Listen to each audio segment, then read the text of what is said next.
Telangana voice news میں آپ سب کا استقبال ہے۔ آئیے نظر ڈالتے ہیں آج کے اہم خبرنامے پر۔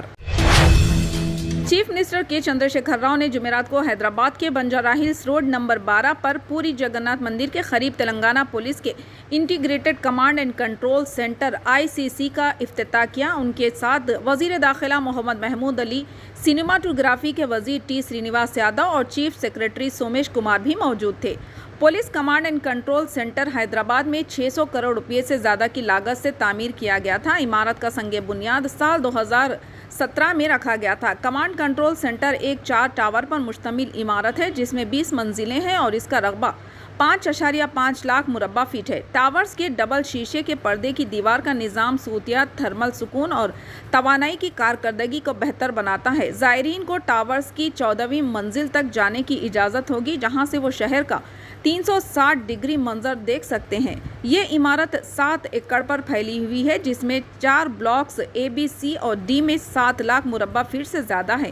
ٹاور ایک گراؤنڈ فلور سے 84.2 میٹر بلند ہے۔ ٹاور B, C اور D 65.2 میٹر بلند ہے۔ اس ڈھانچے میں چھت پر ہیلی پیڈ اور 2 منزلہ پارکنگ گیریج ہے۔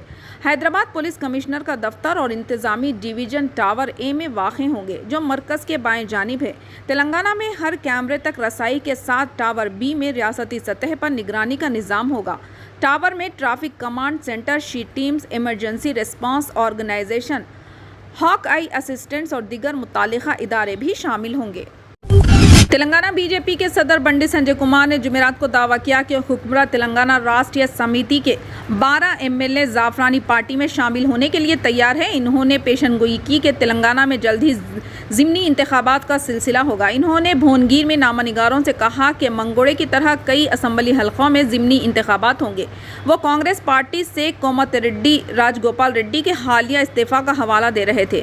MLA نے یہ بھی اعلان کیا کہ وہ اسمبلی سے بھی استعفیٰ دے دیں گے۔ راج گوپال ریڈی نے پہلے ہی یہ اشارہ دے دیا کہ وہ BJP میں شامل ہوں گے اور دوبارہ الیکشن لڑیں گے۔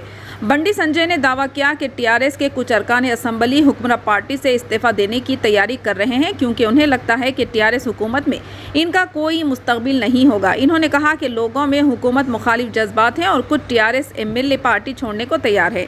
ریاستی BJP کے سربراہ نے دعویٰ کیا کہ TRS MLA BJP میں شامل ہونے کے لیے آگے آ رہے ہیں کیونکہ انہیں احساس ہو گیا تھا کہ چیف منسٹر کے چندر شیکھر راؤ اور ان کے خاندان کی مخالفت کی بنیاد موجود ہے۔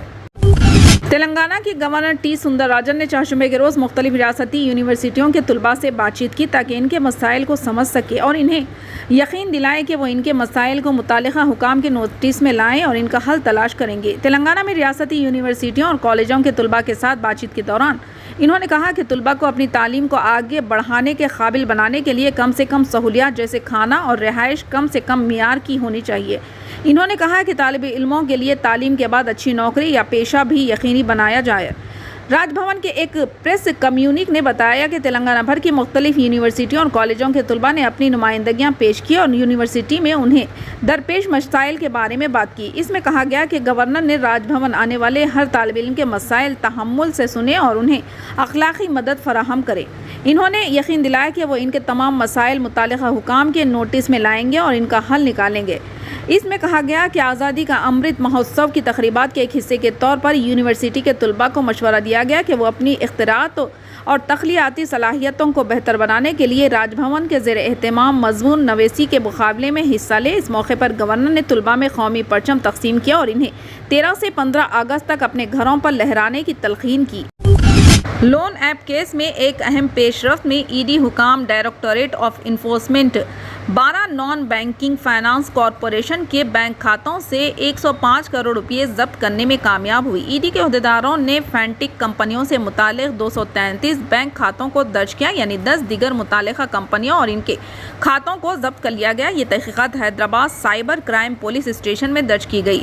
3 FIR فرسٹ انفارمیشن رپورٹ کے جواب میں کی گئی۔ ED حکام کی تحقیقات سے پتہ چلا ہے کہ چین کی فنٹیک کمپنیوں کے ذریعے NBFC میں سرمایہ کاری کی گئی تھی۔ بظاہر کچھ فنٹیک تنظیموں نے فوری ذاتی قرض فراہم کرنے کے لیے نابندہ NBFCs کے ساتھ معاہدہ کیا تھا۔ ان کا طریقہ کار NBFCs کو ٹیکنیکی مدد اور کسٹمر آؤٹ رینج خدمات فراہم کرنے کا ایک فریب پر مبنی دعویٰ تھا، لیکن حقیقت میں انہوں نے NBFCS کے قرض دینے کے لائسنس کا غلط استعمال کیا۔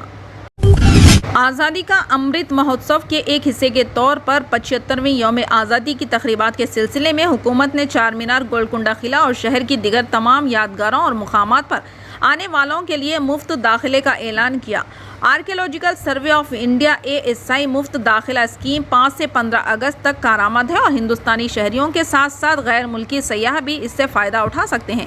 تلنگانہ میں حیدرآباد اور ورنگل اضلاع میں ASI سے محفوظ 4 یادگاریں ہیں، اس میں سے 3 ریاستی دارالحکومت میں ہی واقع ہے۔ یہ یادگاریں کنڈاپور حیدرآباد، چار مینار حیدرآباد اور گولکنڈہ قلعہ حیدرآباد میں آثار قدیمہ کا میوزیم ہے۔ دریاسنا چوتھی جگہ ورنگل میں ورنگل قلعہ ہے جو ASI کی طرف سے محفوظ یادگار بھی ہے۔ مرکزی وزارت ثقافت نے چہارشنبے کو 3 اگست کو 5 سے 15 اگست تک ملک بھر میں تمام آثار قدیمہ کے سروے آف انڈیا کی طرف سے محفوظ یادگاروں اور مقامات پر مفت داخلے کا اعلان کیا۔ اس کا اعلان کرتے ہوئے مرکزی وزیر جی کشن ریڈی نے ٹویٹ کیا، آزادی کا امرت مہوتسو اور 75ویں یوم تاسیس کے حصے کے طور پر ASIGOL نے ملک بھر میں اپنی تمام محفوظ یادگاروں سائٹوں پر آنے والوں سیاحوں کے لیے داخلہ مفت کر دیا ہے 5 سے 15 اگست 2022 تک۔